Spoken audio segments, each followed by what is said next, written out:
ಶುಭೋದಯ, ಶುಭ ಗುರುವಾರ, ಶುಭ ಸಾಯಿಬಾಬರ ವಾರ. ನಿಮಗೆಲ್ಲರಿಗೂ ಶ್ರೀ ರಾಘವೇಂದ್ರ ಸ್ವಾಮಿಗಳು, ಶ್ರೀ ಸಾಯಿಬಾಬರು ಆರೋಗ್ಯ ಆಯುಷ್ಯ ಕೊಟ್ಟು ಕಾಪಾಡಲಿ, ಎಲ್ಲರಿಗೂ ಒಳ್ಳೆಯದಾಗಲಿ. ನಾನು ನಿಮ್ಮ ಮನೆ ಮಗಳು ಡಾಕ್ಟರ್ ವೇದಾವತಿ ಬಿ ರಾವ್. ನಾನಿವತ್ತು ರಾಯರಿಗೆ, ಸಾಯಿಬಾಬಂಗೆ, ಕೃಷ್ಣಂಗೆ, ಎಲ್ಲ ದೇವರಿಗೂ, ಗಣೇಶಂಗೆ ನೈವೇದ್ಯ ಆಗಲಿ ಅಂತ ಸ್ನಾನ ಮಾಡಿರ್ತೀನಿ. ನಾನು ಸ್ನಾನ ಮಾಡಿ ಟಿಫನ್ ಮಾಡೋದು ಕಿಚಡಿ ಮಾಡಿದ್ದೆ. ಸಾಬುದಾನಿ, ದಪ್ಪ ಸಾಬುದಾನಿ ಕಿಚಡಿ. ತುಂಬ ಸುಲಭ, ಬಹಳ ರುಚಿಯಾಗಿರುತ್ತೆ. ನೀವು ಇದನ್ನು ಮಾಡಿ ನೋಡಿ, ಗೊತ್ತಾಗುತ್ತೆ ನಿಮಗೆ. ನಾನೀಗ ಅದನ್ನು ಹೇಗೆ ಮಾಡೋದು ಅಂತ ಹೇಳ್ತೀನಿ. ನಾನು ರಾತ್ರಿ 1.5 ಪಾವಷ್ಟು ಅಂದರೆ 3 ಕಪ್ನಷ್ಟು ಸಾಬುದಾನಿ ನೆನೆಸಿ ಚೆನ್ನಾಗಿ ತೊಳೆದು ಅದಕ್ಕೆ ಎಷ್ಟು ಸ್ವಲ್ಪ ಮಟ್ಟಿಗೆ ನೀರು ಅಂದಾಜಿಗೆ ಹಾಕಿ ನೆನೆಸಿಟ್ಟಿದ್ದೆ. ನಮಗೆ ಎಷ್ಟು ಬೇಕಷ್ಟು ಅಂದಾಜಿಗೆ. ಅಂದರೆ ಸಾಬುದಾನಿ ಮೇಲೆ ಒಂದು ಅರ್ಧ ಬೆರಳು ಅಂದಷ್ಟು, 1.5 ಇಂಚ್ 1.5-2 ಇಂಚಷ್ಟು ನೀರು ಹಾಕಿದ್ರೆ ಸಾಕು ಸಾಬುದಾನಿ ಮೇಲ್ಗಡೆ ನೆನೆಯೋಕ್ಕೆ.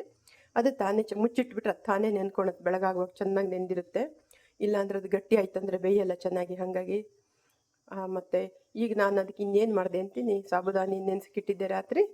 ಬೆಳಗ್ಗೆ ನಾನು ಅದಕ್ಕೆ ಬಾಣಲೆಯಲ್ಲಿ 1-2-3 ಚಮಚ ತುಪ್ಪ, 1-2 ಚಮಚ ಕೊಬ್ಬರಿ ಎಣ್ಣೆ ಹಾಕಿದೆ. ಒಗ್ಗರಣೆಗೆ ಸ್ವಲ್ಪ ಈ ಸಾಸಿವೆ ಹಾಕಬಾರ್ದು, ಜೀರಿಗೆ 1 ಸ್ಪೂನಷ್ಟು ಜೀರಿಗೆ ಹಾಕಿದೆ. 1.5 ಸ್ಪೂನಷ್ಟು ಉದ್ದಿನಬೇಳೆ ಹಾಕಿದೆ. ಉದ್ದಿನಬೇಳೆ ಹಾಕಿ ಅದಕ್ಕೆ ಸ್ವಲ್ಪ ಹಸಿಮೆಣಸಿನ್ಕಾಯಿ 1 3-4, 1 8-10 ಎಲೆ ಕರಿಬೇವು ಹಾಕಿ ಚೆನ್ನಾಗಿ ಒಗ್ಗರಣೆ ಮಾಡಿದೆ. ಮತ್ತು ಅದಕ್ಕೆ ಏನು ಮಾಡಿದೆ ಅಂದರೆ ಬಟಾಣಿ ಹಾಕಿದೆ ಸ್ವಲ್ಪ. ನಂತರ ಅದಕ್ಕೆ ಸ್ವಲ್ಪ ಇಂಗಿನ ಪುಡಿ ಹಾಕಿದೆ. ಆಮೇಲೆ ಅರಿಶಿನ ಪುಡಿ ಹಾಕಿದೆ. ಎಲ್ಲ ಚೆನ್ನಾಗಾದಮೇಲೆ ಅದಕ್ಕೆ ನಾನು ಸಾಬುದಾನಿ ತೆಂಗಿನಕಾಯಿ ಹಾಕಿದ್ದೇನೆ ಸ್ವಲ್ಪ ತುರಿ. ನಾನು ಟೇಸ್ಟ್ ಚೇಂಜ್ ಮಾಡೋಣ ಅಂತ. ತುಂಬ ಚೆನ್ನಾಗಾಗುತ್ತೆ ತೆಂಗಿನಕಾಯಿ ಹಾಕಿದರೆ. ತೆಂಗಿನಕಾಯಿ ತುರಿ ಹಾಕಿ ಸ್ವಲ್ಪ ಒಗ್ಗರಣೆಯಲ್ಲಿ ಫ್ರೈ ಮಾಡಿದೆ. ಸ್ವಲ್ಪ 1-2 ನಿಮಿಷ ಅಷ್ಟೇ, 1 ನಿಮಿಷ ಸಾಕು. ನಂತರ ಅದಕ್ಕೆ ಸಾಬುದಾನಿ ನೆನೆಸಿಟ್ಟಿತ್ತಲ್ಲ ಅದನ್ನು ಹಾಕಿದೆ. ಹಾಕಿ ಸ್ವಲ್ಪ ಚೆನ್ನಾಗಿ ಮಗಚಿದೆ. ಅದಕ್ಕೆ ಸ್ವಲ್ಪ ಉಪ್ಪು, ರುಚಿಗೆ ತಕ್ಕಷ್ಟು ಚೂರೇ ಚೂರು ಸಕ್ಕರೆ, ಜಾಸ್ತಿ ಬೇಡ, 1/4 ಚಮಚ.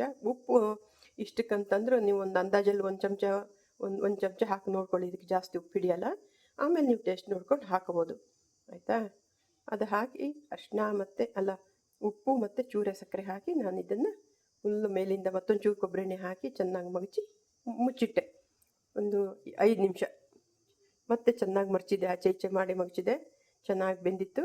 ಮತ್ತೆ ಏನು ಮಾಡಿದೆ ಅಂದರೆ ಶೇಂಗಾನ ಹುರಿದು ಪುಡಿ ಮಾಡಿ ಇಟ್ಕೊಂಡಿರ್ತೀನಿ ನಾನು. ಆ ಶೇಂಗಾ ಪುಡಿನ ಮೇಲಿಂದ ಉದುರಿಸಿದೆ.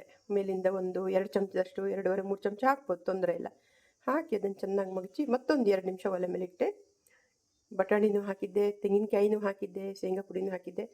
ತುಂಬಾ ರುಚಿಯಾಗಿದೆ. ತುಪ್ಪ ಮತ್ತು ಕೊಬ್ಬರಿ ಎಣ್ಣೆ ಒಗ್ಗರಣೆಯಲ್ಲಿ ಹಾಕಿದ್ದೆ, ಆಯಿತಾ. ಒಗ್ಗರಣೆಲಿ ಸಾಸಿವೆ ಯಾರು ಹಾಕಬೇಡಿ, ಕಿಚಡಿಗೆ ಹಾಕಲ್ಲ. ಜೀರಿಗೆ ಮತ್ತು ಉದ್ದಿನಬೇಳೆ ಹಾಕಿ ಸಾಕು. ಕರಿಬೇವು, ಹಸಿಮೆಣಸಿನ್ಕಾಯಿ ಹಾಕಿ ಅರಿಶಿನ ಮತ್ತು ಇಂಗನ್ನು ಹಾಕಿ ಚೆನ್ನಾಗಿ ಫ್ರೈ ಮಾಡಿ, ಬಟಾಣಿ ಹಾಕಿ ಸ್ವಲ್ಪ ಫ್ರೈ ಮಾಡಿ, ಮತ್ತು ಸಾಬುದಾನಿ ಹಾಕಿ ಅದಕ್ಕೊಂಚೂರು ಉಪ್ಪು, ಎಷ್ಟು ಬೇಕಷ್ಟು ರುಚಿಗೆ ಉಪ್ಪು, ಸ್ವಲ್ಪ ಸಕ್ಕರೆ ಹಾಕಿ ಚೆನ್ನಾಗಿ ಮಗಚಿ ಒಂದು 5 ನಿಮಿಷ ಅದನ್ನು ಸಣ್ಣ ಬೆಂಕಿಗಿಡಿ. ಹಾಗೆ ಮರ್ಚ್ತಾ ಇರಿ, ಒಂಚೂರು ಆಚೆ ಈಚೆ ಮರ್ಚಿ 5 ನಿಮಿಷ ಆದಮೇಲೆ ಮತ್ತೆ ಅದಕ್ಕೆ ಹುರಿದಿದ್ದ ಶೇಂಗಾ ಪೌಡ್ರ್ ಮಾಡಿಟ್ಟಿರ್ತೀವಲ್ಲ ಆ ಪುಡಿಯನ್ನು ಹಾಕಿ ಮೇಲೆ ಚೆನ್ನಾಗಿ ಮಗಚಿ ಒಂದು 2 ಸೆಕೆಂಡ್ ಒಲೆ ಮೇಲೆ ಇಡಿ. ಆಮೇಲೆ ನಿಮಗೆ ರುಚಿಗೆ ಏನು ಬೇಕೋ ಅದನ್ನು ನೀವು ಮತ್ತೆ ಹಾಕ್ಕೊಳ್ಳಿ. ನಾನು ನಿಂಬೆಹಣ್ಣು ಹುಳಿಗಳು ಏನೂ ಹಾಕಿಲ್ಲ.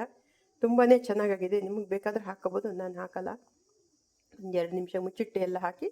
ಈಗ ನೋಡಿ ರೆಡಿಯಾಗಿದೆ. ಘಮ ಘಮ ಪರಿಮಳ ಬರ್ತದೆ. ದೇವರಿಗೆ ನೈವೇದ್ಯನೂ ಆಯಿತು, ಪ್ರಸಾದನೂ ಆಯಿತು. ಬೆಳಗ್ಗೆ ಸಾಬುದಾನಿ ಕಿಚಡಿನೂ ಆಯಿತು. ನೀವು ಎಲ್ಲರೂ ಮಾಡಿ ನೋಡಿ, ಯಾರಿಗೆ ಗೊತ್ತಿಲ್ವೋ ಅವರು.